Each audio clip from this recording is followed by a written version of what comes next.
श्री स्वामी समर्थ. जय जय स्वामी समर्थ. नमस्कार स्वामी भक्त हो. पुन्हा एकदा नवीन माहितीपूर्ण व्हिडिओमध्ये तुम्हा सर्वांचे मनापासून खूप खूप स्वागत. आज आपण एका खास विशिष्ट गोष्टीसंबंधी माहिती घेणार आहोत आणि ती म्हणजे पारायण. आपण सर्वांनी पारायण हा शब्द ऐकला असेल किंवा अनेकदा कानावर पडलाही असेल. आपण सर्वजण खास करून दत्त जयंतीचा उत्सव असो किंवा स्वामी समर्थ महाराजांचा प्रकट दिन असो, गजानन महाराजांचा प्रकट दिन असो किंवा दसरा, नवरात्र या प्रसंगांच्या अनुषंगाने त्या ठराविक देवतांच्या ग्रंथांचे पारायण करत असतो किंवा हे पारायण आपण करतच असतो. मग हे नक्की पारायण म्हणजे काय, ते कसे करायचे, हे आपण आजच्या या व्हिडिओमध्ये पाहणार आहोत. त्यापूर्वी जर तुम्ही चॅनेलला नवीन असाल तर नक्कीच चॅनेलला सबस्क्राईब करा आणि बाजूचे बेल बटन दाबायला विसरू नका. धार्मिक आणि प्रासादिक ग्रंथ ठराविक मुदतीत एका विशिष्ट पद्धतीने आणि श्रद्धायुक्त अंतःकरणाने वाचणे म्हणजेच पारायण. हे पारायण देखील दोन पद्धतीचे असते. एक म्हणजे निष्काम पारायण आणि दुसरे सकाम पारायण. आता हे दोन पारायणमध्ये फरक काय, तर आपण हे पारायण अनेक प्रसंगामध्ये करत असतो. आपण कोणत्याही गोष्टीच्या प्राप्तीची कामना न ठेवता केवळ निष्काम भावनेने केलेले पारायण साधकाच्या आत्मोन्नतीस पूरक ठरते आणि म्हणूनच निष्काम पारायण हे श्रेष्ठ आणि श्रेयस्कर ठरते. कारण आपण हे फक्त भगवंताच्या कृपादृष्टीसाठी करत असतो आणि जेथे आपल्यावरती भगवंतांची कृपादृष्टी होते तेथे आपल्या सर्व अडीअडचणी दूर होतात, संकटे दूर होतात आणि मनोकामना पूर्ण होतात.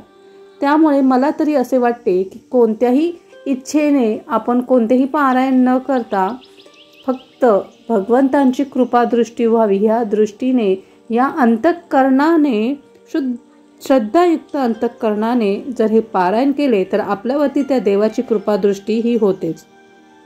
त्यामुळे खऱ्या साधकांनी निष्काम पारायण करून नाथकृपा संपादन करावी किंवा गुरुकृपा संपादन करावी.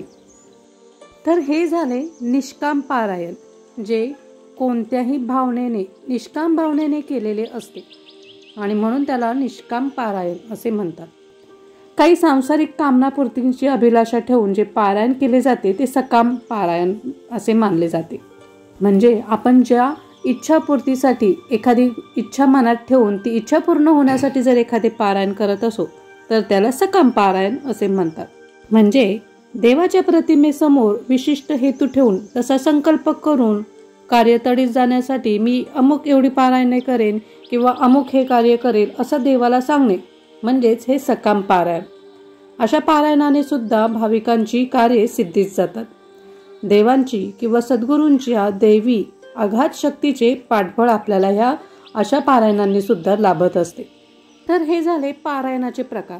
आता हे पारायण कधी करावे, तर खास प्रसंगी किंवा कोणत्याही महत्त्वाच्या क्षणाला किंवा ज्या घटना असतात, दिवस असतात, त्या दिवसांना आपण पारायण करत असतो. परंतु हे खास दिवस सोडून आपली जर एखादे पारायण करायची इच्छा असेल तर ग्रंथकर्त्याने कोणत्याही शुभ दिवशी शुभ नक्षत्रावर पारायणास आरंभ करावा. 27 नक्षत्रांपैकी अश्विनी, रोहिणी, मृग, पुष्य, उत्तरा, हस्त, चित्रा, अनुराधा व रेवती ही नक्षत्रे शुभ जाणावी आणि गुरुवार, शुक्रवार आपल्या इष्टदेवतेचा वार हे दिवस पारायणास आरंभ करण्यास शुभ आणि प्रशस्त आहेत. विशेष करून गुरुकृपेस पात्र ठरण्यासाठी गुरुपुष्यामृत योगावर आरंभ करण्याचे देखील शास्त्रामध्ये सुचवले आहे. तर अशा पद्धतीने या ठराविक दिवशी ठराविक नक्षत्रांवरती आपण आपल्या पारायणास आरंभ करू शकतो. पारायणास आरंभ करताना आपल्याला काही पूर्वतयारी करावी लागते. म्हणजेच पारायण करताना आपल्याला आपल्या घरातील देवघराची खोली पाण्याने पुसून स्वच्छ करावी, रांगोळी काढून त्यावर चौरंग किंवा पाट मांडावा, त्यावर वस्त्र घालून वाचावयाची पोथी व सद्गुरूंचा फोटो असल्यास तो मांडायचा. चौरंगावर उजव्या बाजूस पाण्याने भरलेला कलश धान्य राशीवर ठेवावा. देवापुढे विड्याची पाने, सुपारी व दक्षिणा ठेवावी व अत्यंत भक्तिपूर्वक अंतःकरणाने प्रार्थना करून देवतास आवाहन करावे. अशा प्रकारे मांडलेल्या विड्यांचे हळद, कुंकू, अक्षता, फुले वाहून पूजन करावे. आता मांडलेले ते विडे नसून आमंत्रित देवते आहेत या भावनेतून त्यांची पूजा रोज करून धूप दीपाने ओवाळणी करावी। समयी व दीप प्रज्वलित करावा आणि पारायणारंभापासून तो समाप्तीपर्यंत तो दीप ज्योत सतत तेवत ठेवावी। कलश पूजन दीपपूजन करावे, सोबतच आसन शंख व घंटा यांची देखील पूजा करावी। गणेश कुलदेवता यांना वंदन करावे। घरातील वडीलधाऱ्या मंडळीत साष्टांग नमस्कार करून त्यांचे आशीर्वाद घ्यावेत। श्री गजानन आपले आत्मकल्याण तसेच सकळांचे मंगल चिंतन पारायणाचा संकल्प उच्चारावा। तळ हातावर पाणी घेऊन देवाच्या चरणी आपली इच्छा व्यक्त करावी। आपण ज्या कामासाठी ज्या इच्छापूर्तीसाठी पारायणास बसणार आहोत ते कारण, आपण किती पारायण करणार आहोत ते भक्तिपूर्वक अंतःकरणातून या दैवतांना सांगून व त्यावेळी पाळणार असणारे नियमही सांगावेत। नंतर नारळ चौरंगावरील कलशावर ठेवावा आणि 108 वेळा इष्टदेवतेचा अथवा कुलदेवतेच्या मंत्राचा जप करावा। दूध खडीसाखर किंवा फळांचा नैवेद्य दाखवून त्यांना नमस्कार करावा आणि आसनावर बसून वाचन करावे।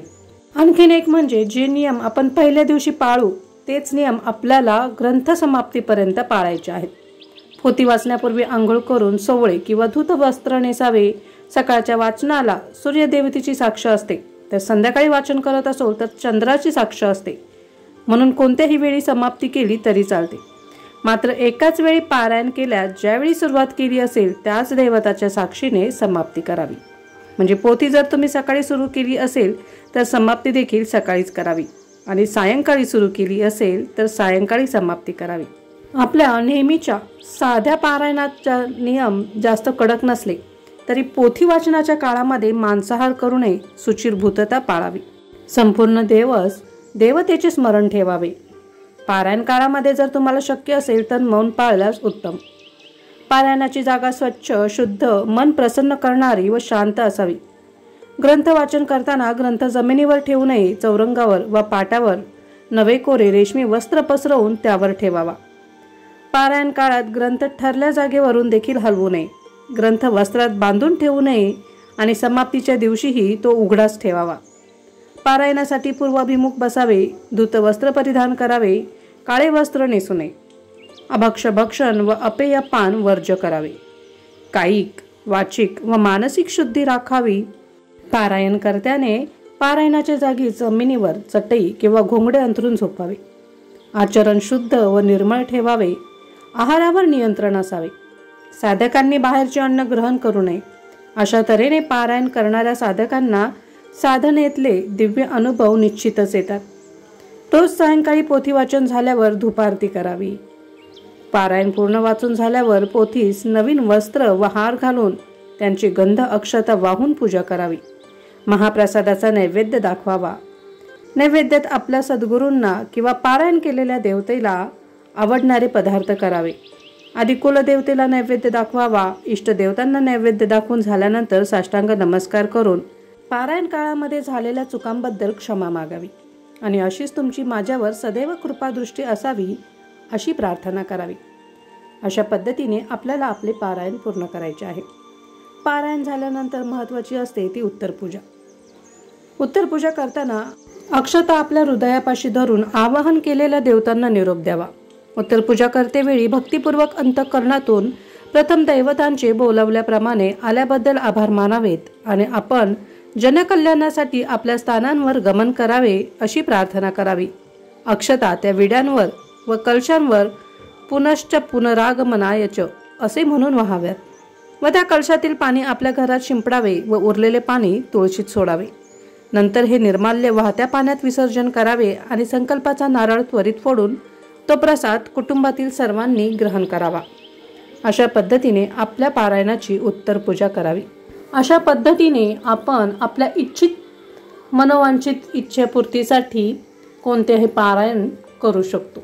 हे पारायण कधी करायचे, त्याची पूजा मांडणी कशी करायची, त्यांची पूजा कशी करायची, उत्तर पूजा कशी करायची हे आपण पाहिले। परंतु पारायण कोणतेही असू देत, हे पारायण काळामध्ये काही नियमांचे आपल्याला पालन करावे लागते। ते नियम म्हणजे दिवसातून एक वेळ उपवास करावा, म्हणजे त्यावेळेस उपवासाचे पदार्थ तुम्ही खाऊ शकता। दुसऱ्या वेळेस वरण भात पोळी भाजीचा नैवेद्य दाखवून मगच ग्रहण करावा। पारायण काळामध्ये बाहेरील पदार्थ खाऊ नयेत, म्हणजे परान्न वर्ज्य करावे। ब्रह्मचर्य व्रताचे पालन करावे। गादीवर झोपू नये. पारायणाच्या जागी जमिनीवर चटई किंवा घोंगडे अंथरून त्या जागी झोपावे. आचरण शुद्ध व निर्मळ ठेवून आहारावर नियंत्रण असावे. तसेच पारायण काळात जर आपल्याला सोयरसुतक आल्यास पारायण तेथेच थांबवून दुसऱ्या व्यक्तीकडून त्याचे विसर्जन करावे. पारायणाची रोजची वेळ एकच असावी. म्हणजे पारायण करताना, पोथीचे पारायण करताना मनात कुठल्याही प्रकारची भीती न बाळगता हे पारायण आपल्याला करायचे आहे. आणखीन एक महत्त्वाची गोष्ट जी आपल्याला माहिती नसते आणि ती म्हणजे आपण पारायण पूर्ण झाल्यावरती ग्रंथ तेथेच समाप्त करतो.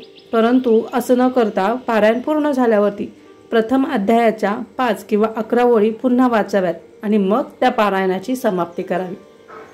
अशा पद्धतीने योग्य नियमांचे पालन करून शास्त्रशुद्ध पद्धतीने केलेले पारायण आपल्या मनातील इच्छा नक्कीच पूर्ण करते. त्यामुळे तुम्ही देखील पारायण करताना या सर्व गोष्टींचा अवश्य विचार करावा, आपल्या मनामध्ये त्या लक्षात ठेवाव्या. आशा आहे पारायण म्हणजे काय, पारायण करताना कोणत्या गोष्टींची काळजी घ्यावी, कोणते नियम पाळावेत, ते कोणत्या वेळी करावेत, या सर्व प्रश्नांची उत्तरे तुम्हाला आजच्या या व्हिडिओमध्ये कळाली असतील. हा माहितीपूर्ण व्हिडिओ जास्तीत जास्त लोकांपर्यंत शेअर करा आणि चॅनेलला नक्कीच सबस्क्राईब करा, व्हिडिओला लाईक करा. पुन्हा भेटूया अशाच माहितीपूर्ण व्हिडिओमध्ये आपल्या स्वामी स्पर्श या चॅनेलवरती. तोपर्यंत श्री स्वामी समर्थ. जय जय स्वामी समर्थ.